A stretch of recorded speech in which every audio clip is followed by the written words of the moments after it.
Yung katulad po kay Kong Arjo Atayde po, kasi 60 million po yung pinababalik ko sa kanya. 60 million pesos ang perang binabawi ng kontraktor na si Pacifico Curly Discaya mula sa aktor at Quezon City 1st District Representative na si Arjo Atayde. Ito ay kasunod ng kanyang pagbubunyag na may kinalaman ang aktor sa maanumalyang flood control projects. Sinabi ni Curly na nagpadala siya ng text messages sa lahat ng mga kongresista at Department of Public Works and Highways o DPWH officials na nakatanggap umano ng milyon-milyong piso mula sa kanya. Ito ay kasunod na rin ng tanungin siya ng senador tungkol sa 30 million pesos hanggang 40 million na hinihingi nilang tulong ng kanyang misis na si Sara Discaya dahil kailangan nila ng pambayad sa abogado. Ayon kay Curly, ginawa niya ito bilang testing sa mga kongresista at DPWH officials upang malaman kung may tutulong sa kanilang mag-asawa ngayong nahaharap sila sa investigasyon.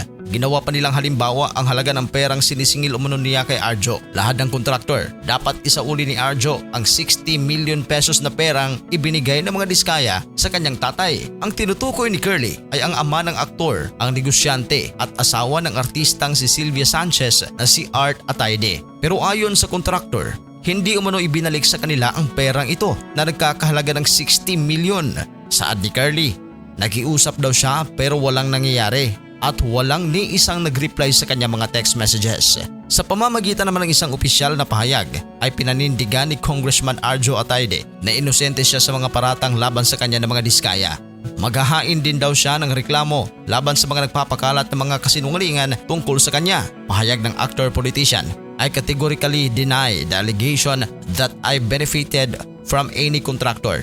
I have never dealt with them. Hindi totoo ang mga akusasyon na ito. I have never used my position for personal gain and I never will.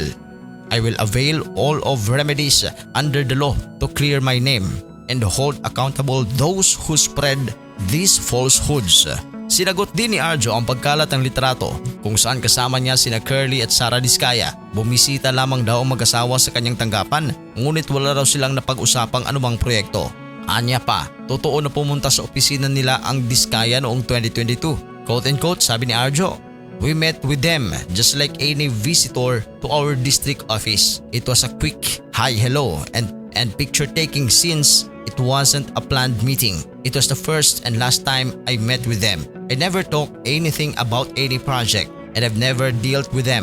Si Arjo ay nasa kanyang ikalawang termino ngayon bilang congressman ng 1st District ng Quezon City. Tila nagkakondisyon nga ang isip ni Curly na sila ng kanyang asawang si Sara ang mga biktima. Ito ay sa kabila ng mga malalaking pakinabang nila sa pera ng bayan na pinututuhanan ng mga mamahaling sasakyan at marangyang pamumuhay na kanilang ipinagmalaki sa magkahiwalay na panayam kina Julius Babaw at Corina Sanchez. Ilan pa sa kanilang mga idinawit na pangalan bukod kay Arjo Atayde ay si House Speaker Martin Romualdez na tumanggap umano ng komisyon at Zaldico ng Ako Bicol Party List at maraming iba pa na mga kongresista. Anong reaksyon ninyo dito sa ating video? Mag-comment lang at sa mga hindi pa nakapag-subscribe, mag-subscribe na sa ating channel sa The Showbiz Caster. Maraming salamat po.